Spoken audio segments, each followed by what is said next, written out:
Hello, good morning. Meron tayong problem solving to. Welcome back to JB Tigianon, your engineering and chemistry tutorial. Please, for those of you who have not yet subscribed, mag-subscribe na po kayo at mag-share din, no, sa mga friends po ninyo yung mga video natin kapag ito ay sa tingin nyo nakakatulong sa inyo. Okay, may tanong po rito. The surface tension of water in air is approximately 0.0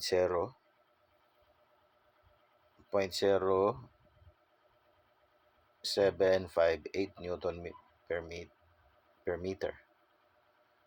So, force per length yan, yung formula. If the atmospheric pressure is 101 kilopascal absolute, what is the pressure inside the droplet? 0.254 mm in diameter. So, may pagpipilian, nadodoble lagi itong mga to. Nagkakaroon ng error. So, A, B, C, and D, may mga value ka. Yung 99,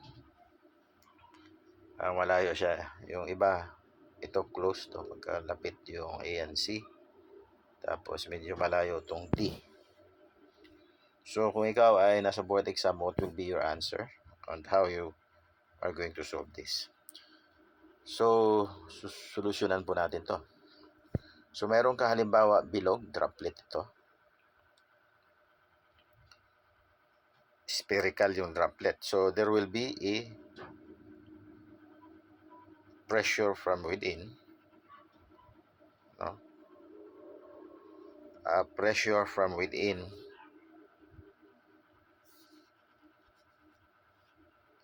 Okay. May pressure ka rito sa loob ng alin? Na iyong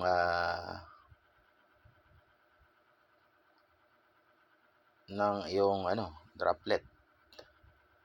Tapos may pressure dito sa labas.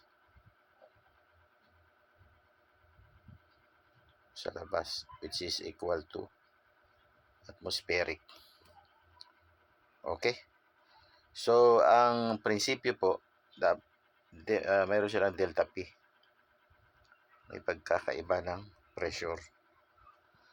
So, yung pressure sa labas, sa loob,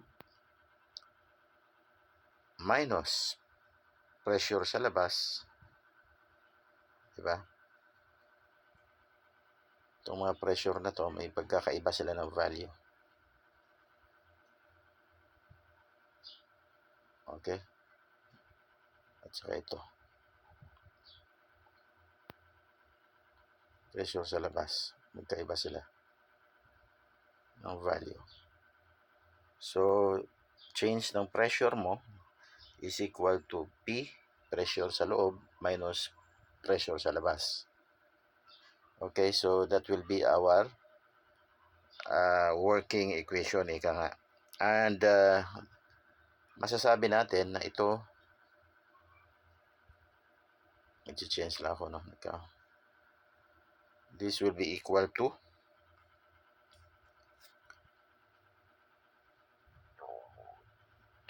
alpha over R.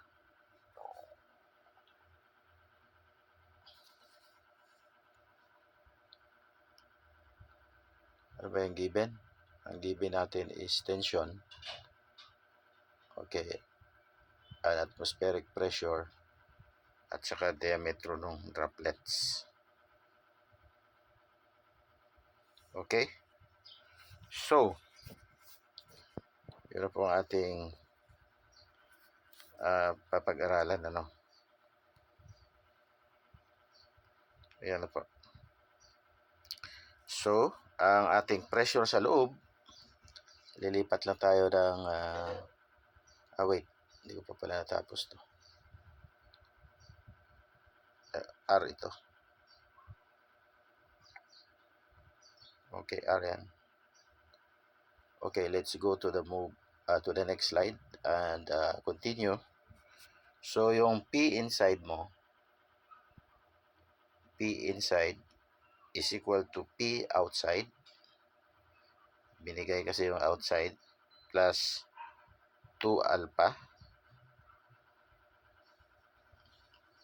Okay, depende lang po yan sa notation, no? Depende sa gamit yung text.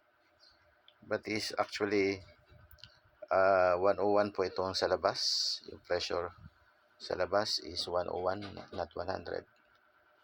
101 kilopascal kPa plus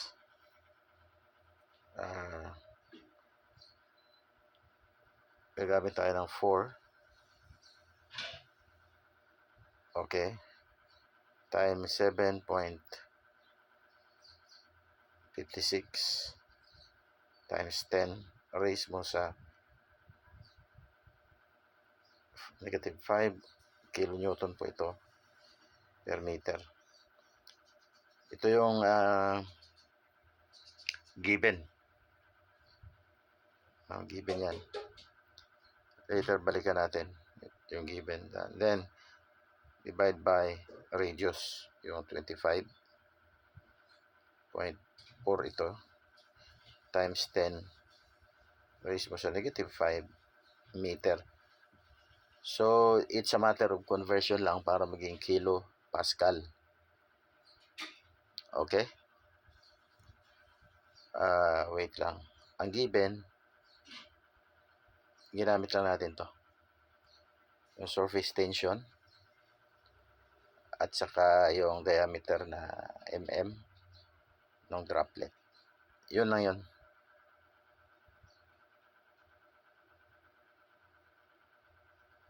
Okay,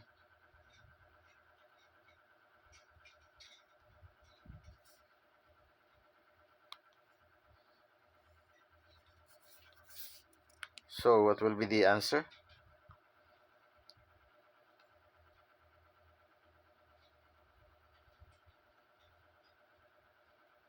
The answer would be 102. Okay, if you crank in the formula, the answer would be 102.2